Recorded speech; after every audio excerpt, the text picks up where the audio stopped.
Good morning. Yes. Thank you. Thank you for your wife too. Namaste. So since you're here, you're the only person I can talk to, but that's enough. So today's topic, 3 stages of enlightenment.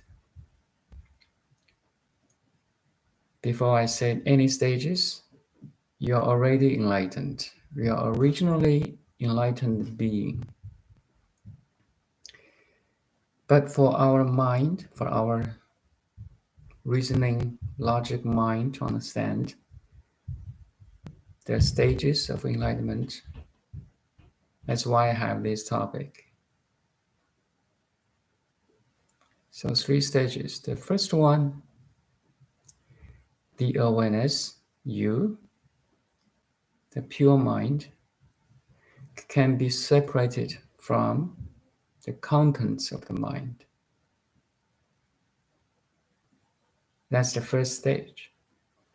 For most worldly person or people, they're fully in their minds, in their thought, feelings, perceptions, body sensations, and so on. They wrongly identified them as the body and mind, or as the experiences. Again, the awareness are fully entangled with the contents of awareness.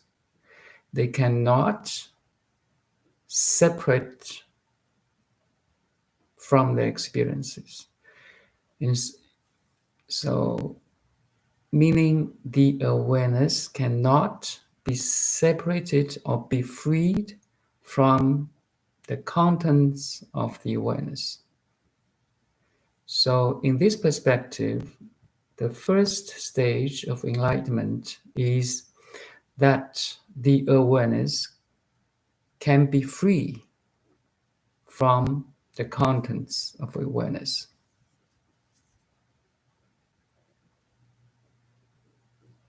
The second stage of enlightenment is that you can firmly and constantly abide in that realization that you are the awareness, you are not the contents of awareness, including the body and mind. You can abide in that realization for a couple of months, couple of years. Let's say that. Meaning you may meditate, you still keep your meditation, your practice, your prayer, your trust or faith in the ultimate truth. On top of that, the awareness can be freed from any experience, from any contents of the awareness, which may be very pleasant, very blissful, and the opposite of very unpleasant and very terrifying. The awareness can be free from all experiences, no matter it's positive or negative. And you can constantly abide in that detachment. So that is the stage 2. Stage 3 is the union of the awareness and the contents of the awareness. Union, yoga. After the stage 2, meaning you can stabilize the separation between the awareness and the contents of awareness. Now in stage 3, the awareness is the experiences, is the contents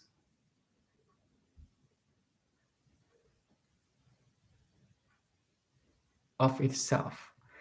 So like now, what you experience now is what you can hear, you can see, you can taste, you can smell, you can touch, and you can think. All experiences are you. The awareness and the contents of awareness becomes one. It's a true non-dual realization, non-duality. Non-duality, the realization of non-duality needs the initial stage of dual subtle view that subject, you, awareness, and object or the contents of the awareness, including perceptions, feelings, body sensations, memories, plannings, all the mental activities. You need that initial separation between awareness and the content of awareness. And you maintain that for a couple of days, months, years, and you're totally free from experiences, all kinds of experiences, positive or negative or neutral. And of that second two, now the awareness can join or go back into the experiences. And you are everything you are experiencing, but you're not attached to any experiences. That's all. That's the third stage.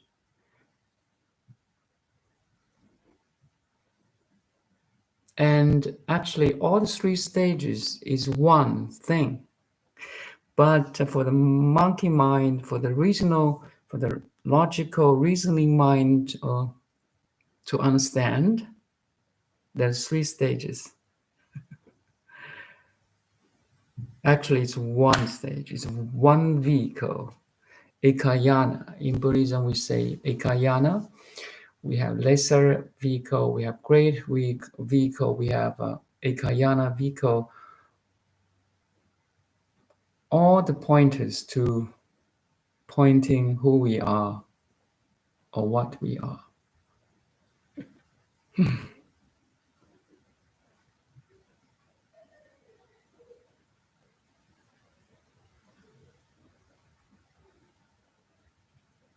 And voila.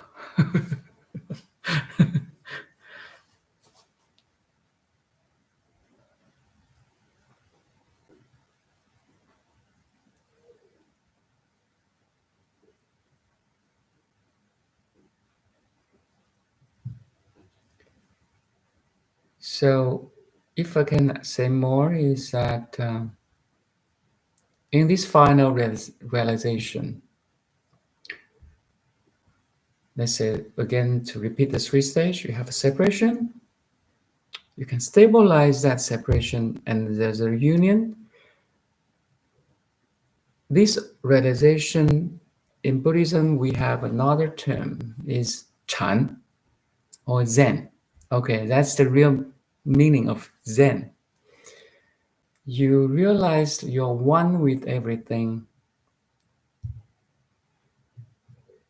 and you still have that power of discrimination. It doesn't mean that you lose that discriminative power. You can still say, this is iPhone, this is bottle, and that is a tree. Definitely still have that power of discrimination, or you can see things, but you don't attach to what you see. Hear, taste, touch, think, and smell. You have that freedom. You know, underneath every phenomenon,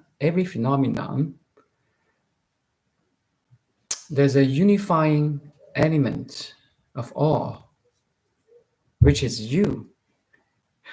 You are the awareness that includes every object, including a person, an animal, a tree, a concept, a memory, a list to do. And in Chan, we call it Chan or Zen. That's the real meaning of Zen. Another term for this realization is suchness. Suchness. Whatever is, is. You don't project your limited understanding on everything you perceive. You can see through things now. You're not blocked. You're not prisoned by any experiences. You're totally free, like a free space. A free space includes every object in the space itself, but are not blocked or prisoned by any object in the space. For example, in here there's a space between me and the computer. So space here is free, originally free. But if I put a bottle in this space, the bottle is kind of temporarily occupy the space as a form of a bottle.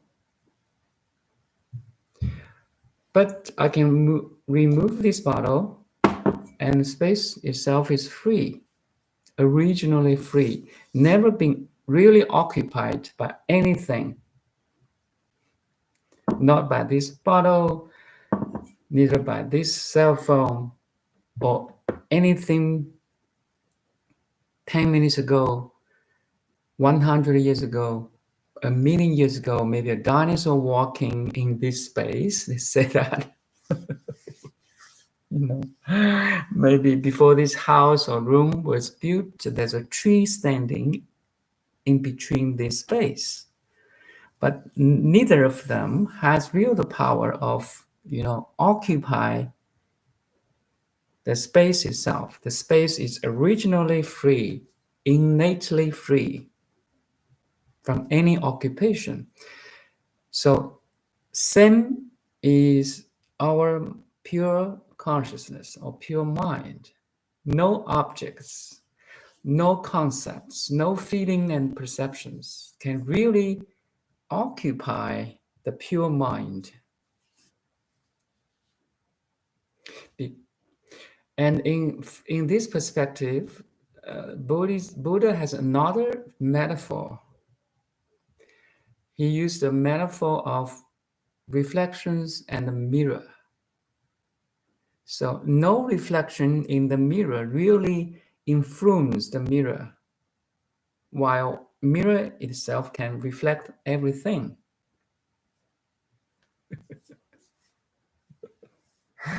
You are a four-dimensional, let's say, four-dimensional conscious mirror that reflects everything, what you see, hear, smell, taste, touch, and think. All six sensory inputs are like reflections in the conscious mind. No reflection really influences the mirror itself, but everything is manifested in the mirror, in the pure mind. How beautiful this teaching is.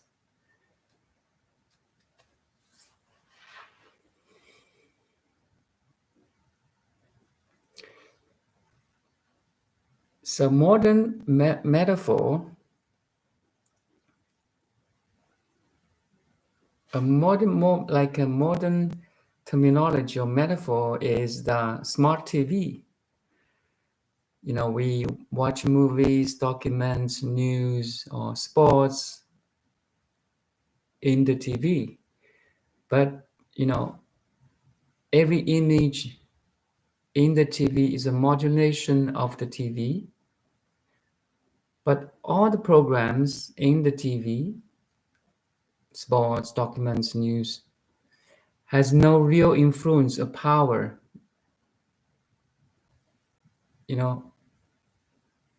influencing the TV itself.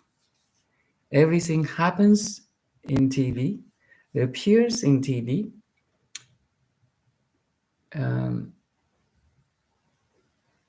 is made of TV, but TV actually is only TV. There's no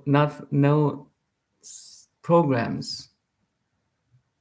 So in the same way, there's only you, the pure awareness. Everything we can see, hear, touch, taste, smell, and think are the programs in this four-dimensional TV or four-dimensional mind.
We are loved for so many, many years.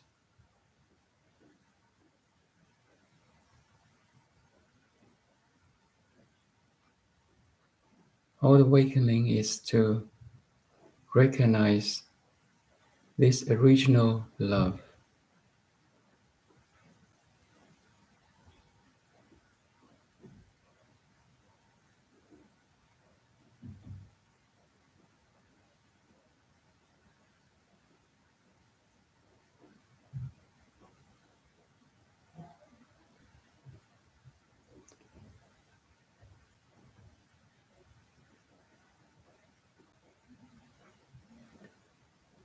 We are originally blessed.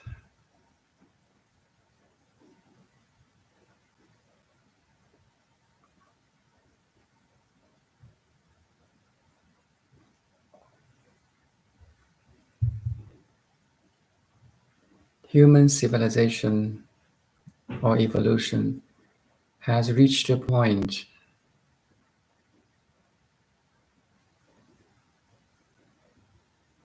that we can understand who we are, what we are.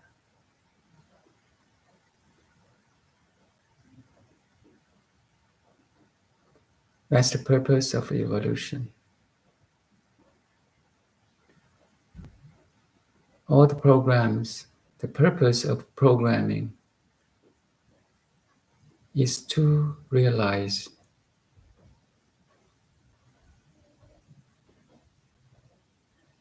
you are perfect and complete already.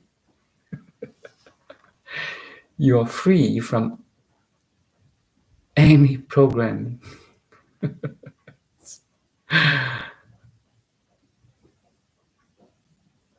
This is the end of evolution.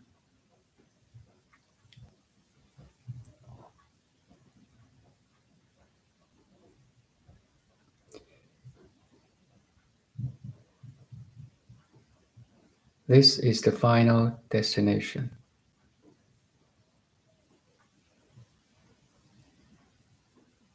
The mission as human being is fully completed. As how lucky we are. How precious we are as human beings. We have this because we have this potential. It's an innate potential. We are born. Let's say we are born. We never be born. We never be born actually. We always in this suchness.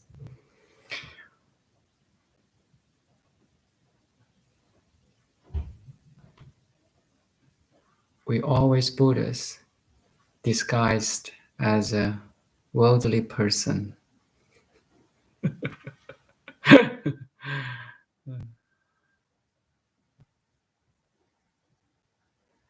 So in Buddha's teaching, we say a Buddha is an awakened being or human. A Buddha is awakened human, and a human is unawakened Buddha. There's no difference. The only thing is, can you recognize your Buddha nature? That's all.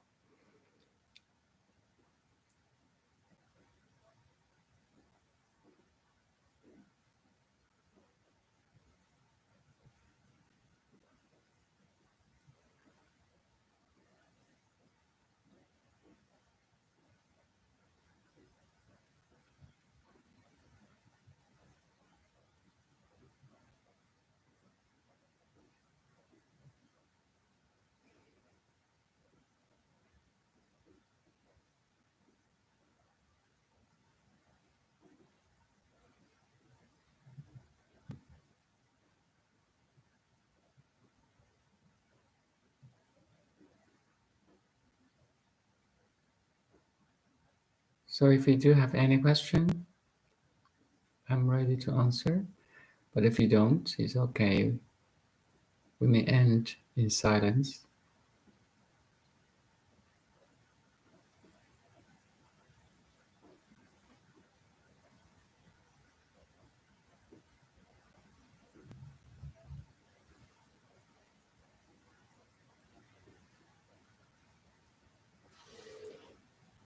Hello, Em.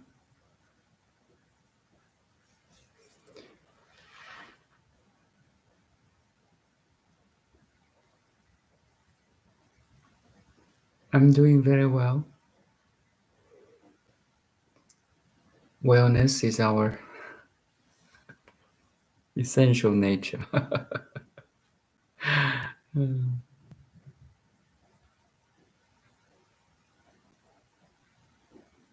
I think, Em, before you came in, I already finished the topic of 3 stages of enlightenment. You may review this video.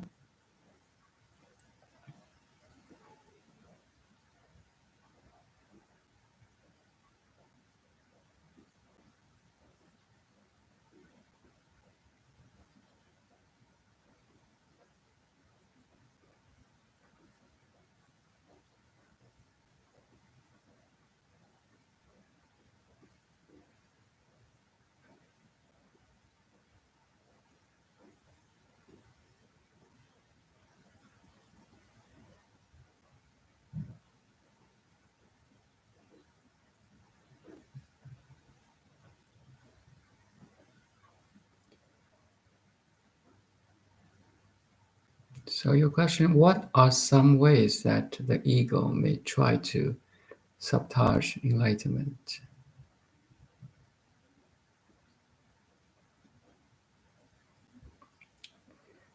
So my first, there's different ways to answer your question. First, and the most important of all, ego is an illusion. Okay.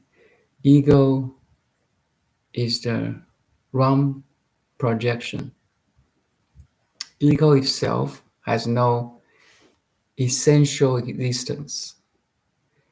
Ego seems to be existent because we feed our attention on it.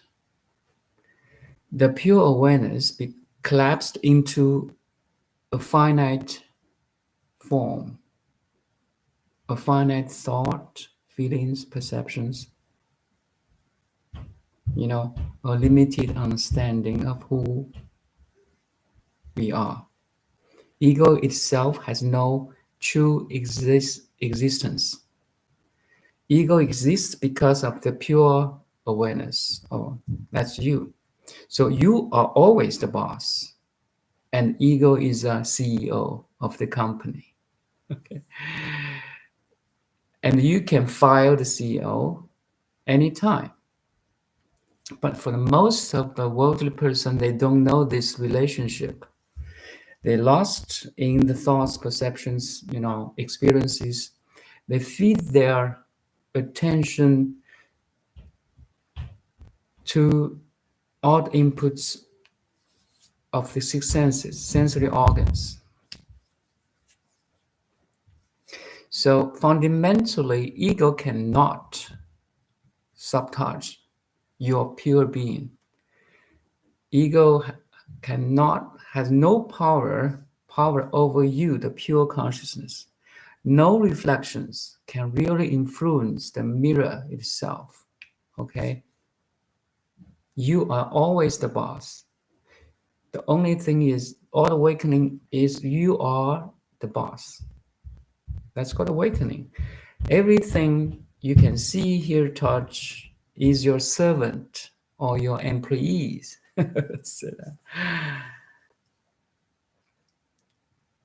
So the ways is look the ego. Ego could manifest as different forms, but let's summarize into like thoughts, perceptions, feelings, right? That localized, individualized who we are, you are, who you think you are. It's a wrong identification. It's a wrong identity. So all the Buddha's teaching is overthrown this wrong identity. That's the fundamental wrong thing. So all the Buddha's teaching try to, hey, have a right view, have a right understanding. In the four, in the eightfold noble path, I think, the first one is the right view.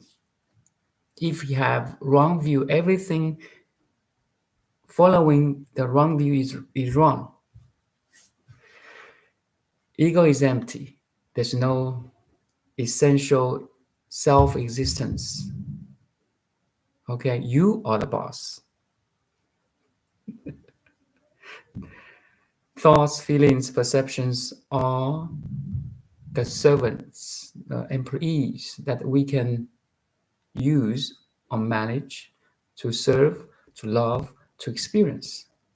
That's all. But the boss is always free from the servants, from the employees. The boss is always boss. And it's your Buddha nature. It's your God light. The God light within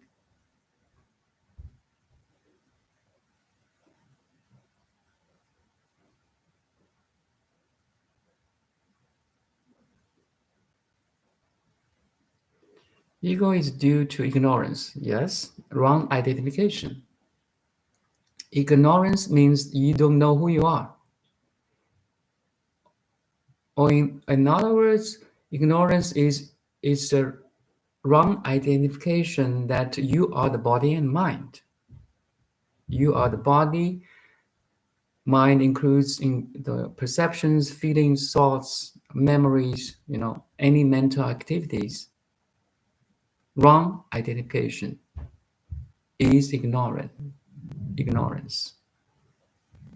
If I'm the pure oneness, then from where does the ignorance arise from? Very good question. Ignorance, you see, the awareness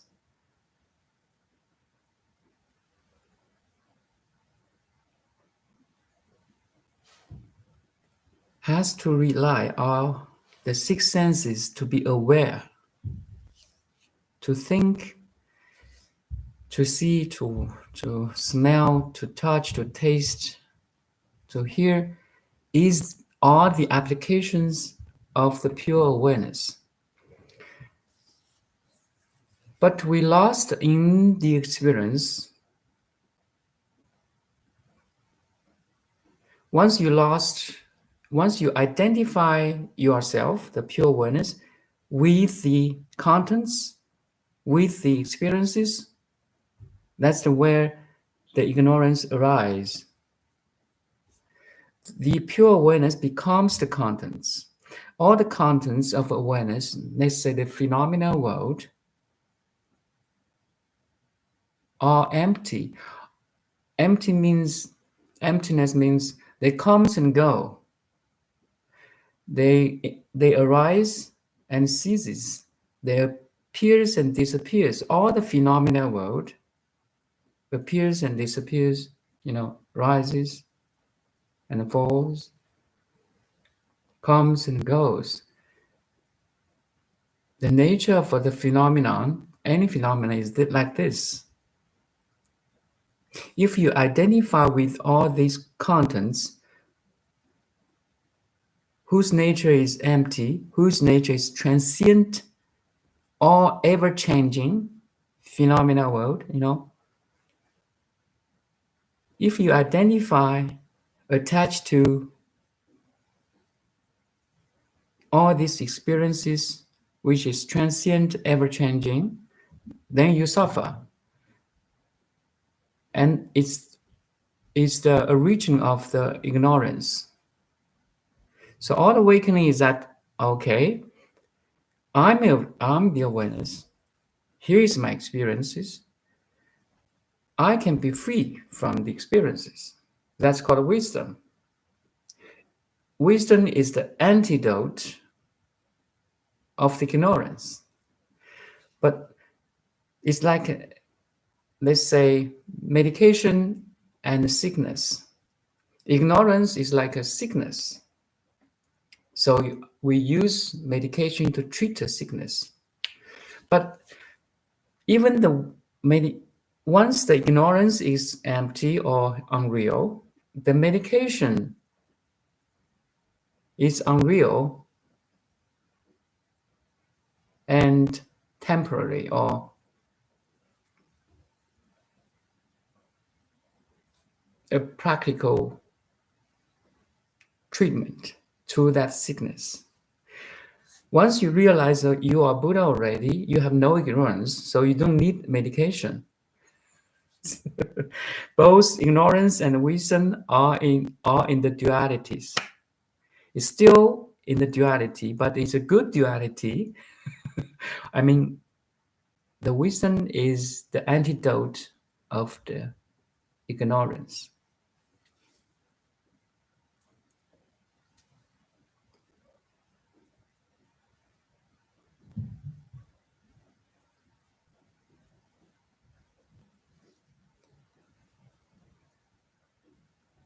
The ultimate understanding is that there's no ignorance. There's no the antidote of ignorance, the wisdom either. That's a complete, perfect understanding of who you are, and you are already that. You was that. You is that, or you are that. You will be that.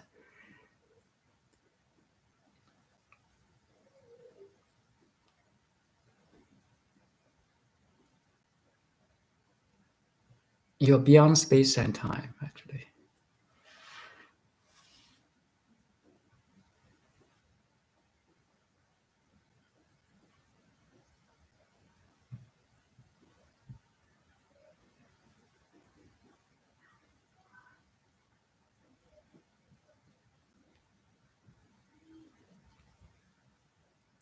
So anyway, you see this Q&A, this conversation or my sharing or teaching is nothing but pointers. Who is listening now? Who is watching now? Can you back to the source? Can you back to the awareness? Can the awareness be aware of itself? Can you be a Ouroboros, the dragon that bites its own tail? If you do, congratulations, my friend. You are awakened. So simple, so easy. Don't think it's very hard. No. Theoretically, principally, it's so easy. That's called sudden enlightenment or awakening. But on top of this, you need gradual practice. Meditation, keep on your meditation, keep on your reading the books, following a teacher, and so on. Use all the resources you have to pointing back to the source, to who you are, to who is watching, who is practicing, who is listening, who is asking the question. That thing, the pure awareness, is always there as a background.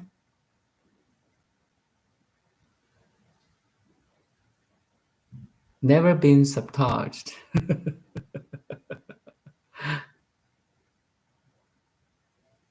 No mind can submerge the pure awareness.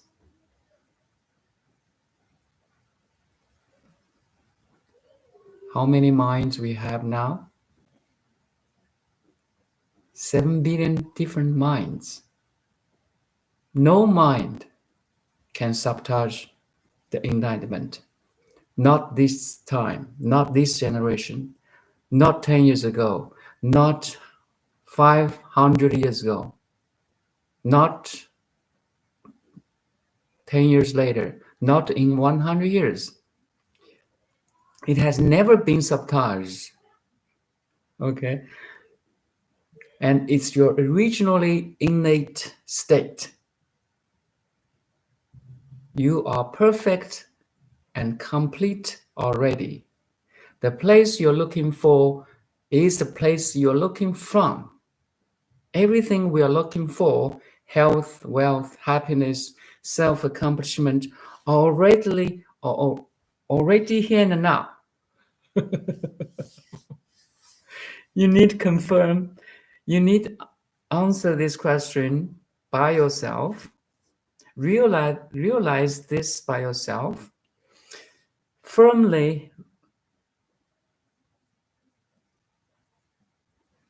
and stably abide in this realization by yourself.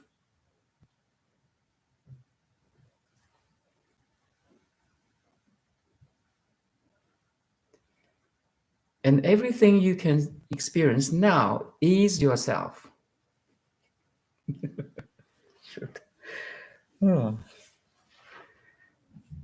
That's called full enlightenment, the third stage of enlightenment. You are united. You are all inclusive. There's nothing exclusive. Sorry. You are all inclusive. You're all pervasive. There's nothing inclusive or it's nothing exclusive. You embrace everything. But you see every difference. That's a really paradoxical thing. You still have that power of discernment.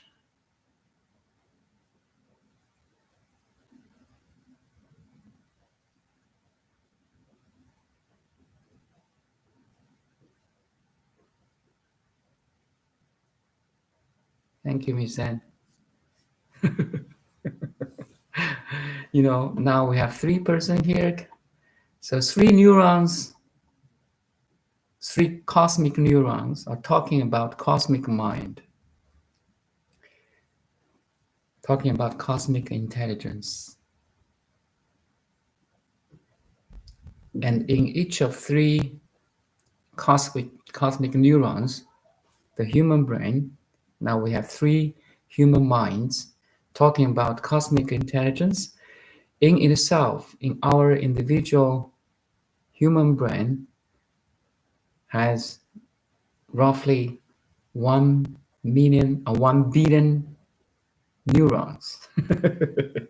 You see that, how to say, one in all and all in one. The internet, every human mind is a pearl in this infinite big and infinite small intranet, reflecting each one of them.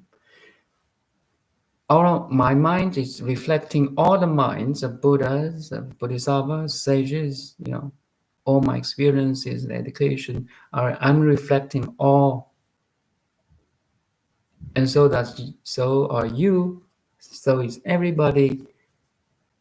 No matter what reflections you are reflecting now, you are free from that reflection. But you can use all the reflections, all your backgrounds, all your education, your memory to serve, to love, to care, to enlighten others. That's all.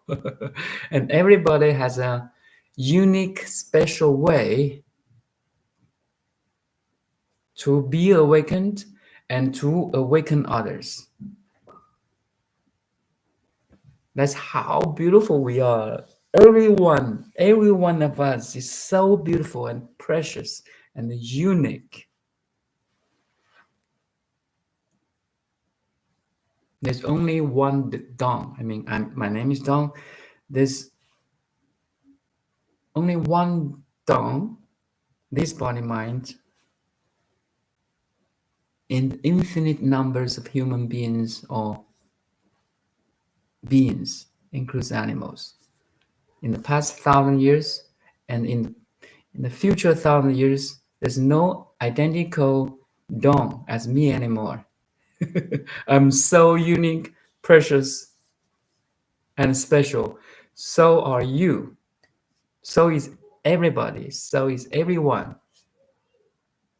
That's how precious you are. If you really understanding your uniqueness and preciousness,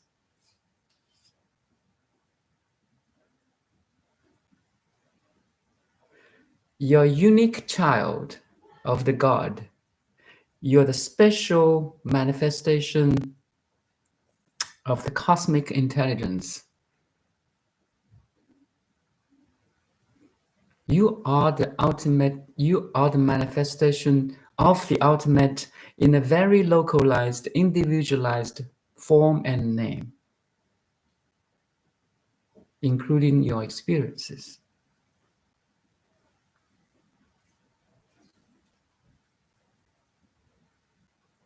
But once you can free from all your localized, individualized form and name experiences, you are awakened being. You back to the ocean.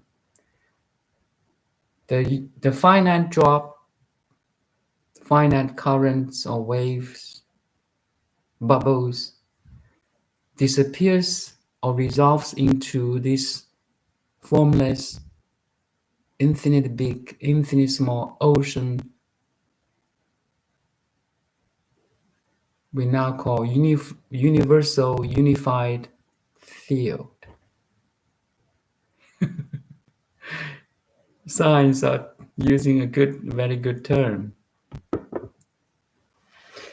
No, so this universal unified field is formless, is infinite big, is infinite small, is beyond space-time, but can manifest it in any form, in any space, in any time, in any finite name and experience.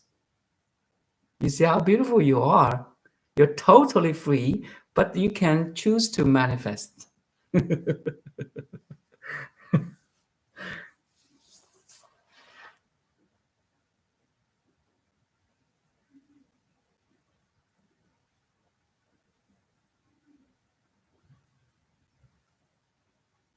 Everyone is blessed,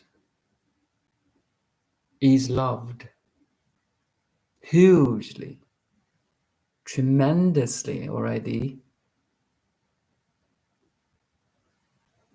by the God, let's say by the God, by the Buddha, by the ultimate, by the absolute, by the Brahman, any term you can use. But the term of Buddha, God, Brahman, the ultimate, the absolute is you. You are biting your tail. You are aware of yourself.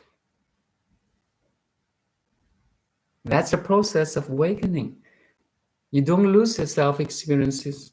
Now you're back to the source. But now you can enjoy all the experiences and back to the source. And you know, that loop is infinite spinning.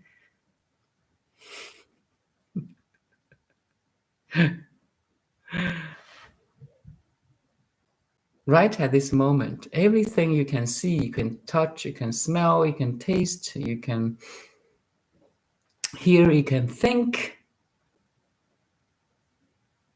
are the manifestation of who you are in infinite numbers of forms and names. It's a huge vibrations, huge waves, currents, bubbles in this ocean, which is totally still, complete, and perfect. That's all. You see that realization? That in Zen, we call it suchness. Tatata Tagaba, 如来藏. Tatata Tagaba. Such a beautiful name. Suchness, easiness, or whatever you want to use. I mean, as in terms of what term you want to use.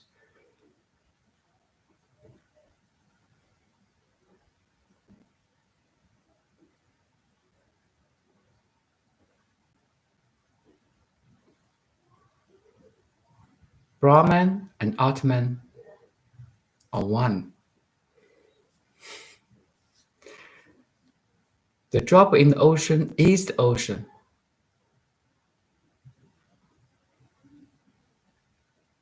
While the ocean manifested in that drop or current or waves or bubbles, in joy and play. The whole world is you, yet only you.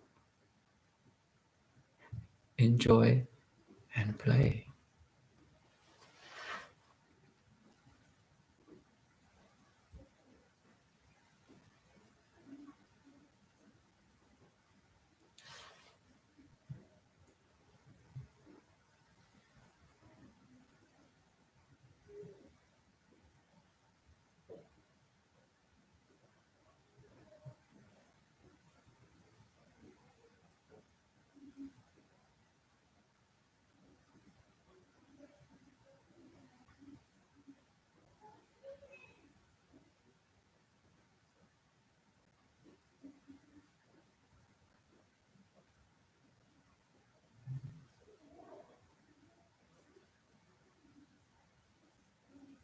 Bye now, my dear friend.